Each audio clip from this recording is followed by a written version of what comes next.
Hey guys, it's Naomi, also known as One Authentic Heart, blogging and vlogging at www.oneauthenticheart.com. Thank you so much for watching today's video. So I'm back. I'm excited to be back, and I apologise for the absence, but it came with good reason, in that James and I have moved our lives essentially and up sticks to Hounslow. So we're now in West London, which is very, very exciting. We have changed jobs, we've changed church, we've changed home, and we've changed borough of London. And so we're very, very excited about what God is doing in and through us, God willing. So I am the newly appointed Director of Interns at Holy Trinity Hounslow, which I am delighted to be taking on the post of. Essentially what that entails is looking after the teaching programme of 4 this year interns, who all come from a variety of backgrounds and places, but all just passionate about God and what He's doing, and really desire to get to know Him better. So it's just a really encouraging time.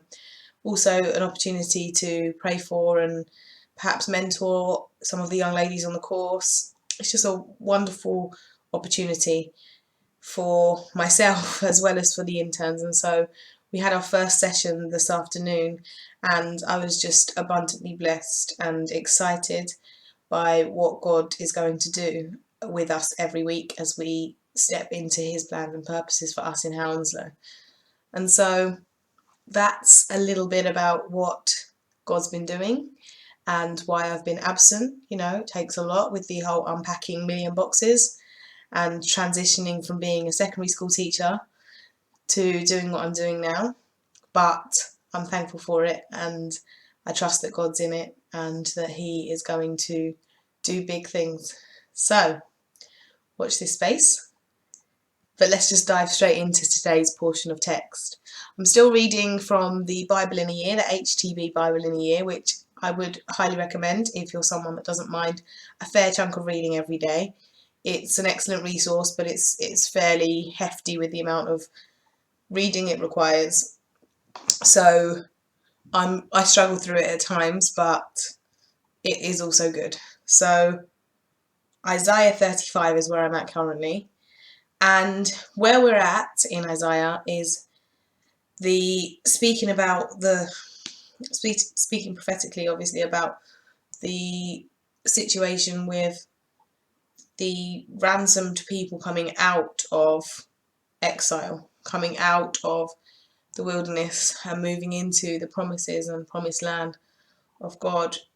And I just think there were some really beautifully put verses, and I just wanted to share them with you and share a little bit about my thoughts that I had when I read them. So Isaiah 35 from verse 3 says, "Strengthen the weak hands and make firm the feeble knees. Say to those who have an anxious heart, be strong, fear not. Behold, your God will come with vengeance.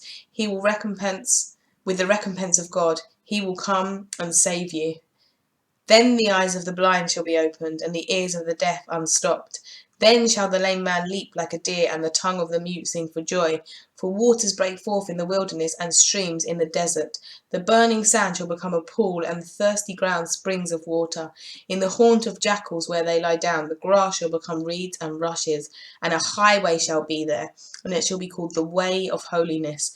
The unclean shall not pass over it, it shall belong to those who walk on the way. Even if they are fools, they shall not go astray. No lion shall be there, nor shall any ravenous beast come up on it. They shall not be found there, but the redeemed shall walk there, and the ransomed of the Lord shall return, and come to Zion with singing. Everlasting joy shall be upon their heads. They shall obtain gladness and joy, and sorrow and sighing shall flee away." And I just thought that was beautiful. And it's a very, very simple message that I'm coming back with today, but it's something that I'm finding just a joy.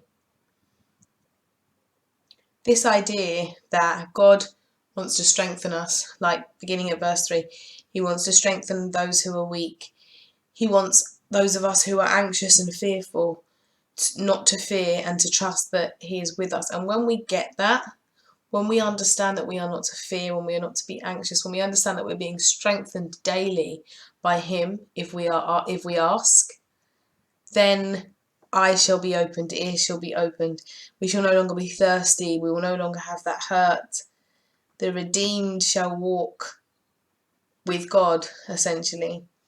And it's such a simple truth, but I think it's so important for us to be reminded of every single day.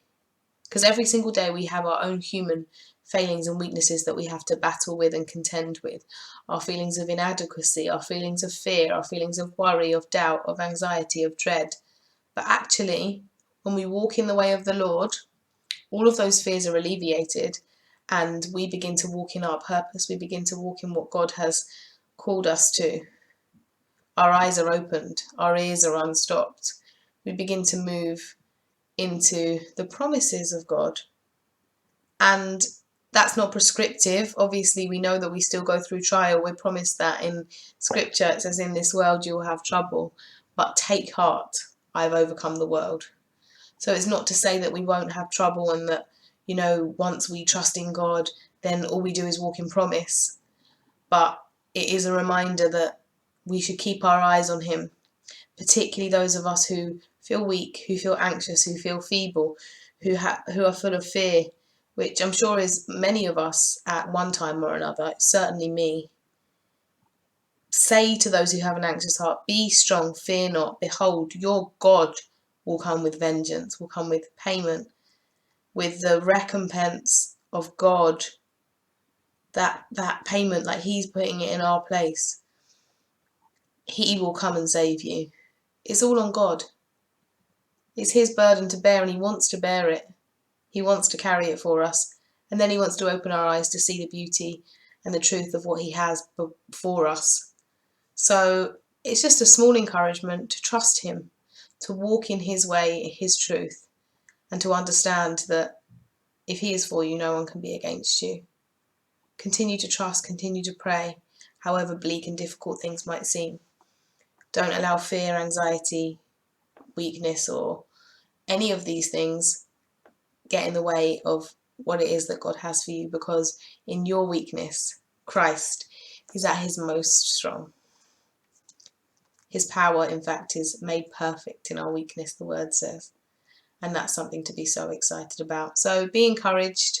Just a small reflection today, and I'm pleased to be back. Please do comment, like, subscribe, and as always, do let me know if there's anything which you would like to receive a little study on. And let's just have conversation. Let's just encourage one another with what God's doing and how He's doing it. So be blessed, guys. Thanks so much for watching. Until next time. Bye.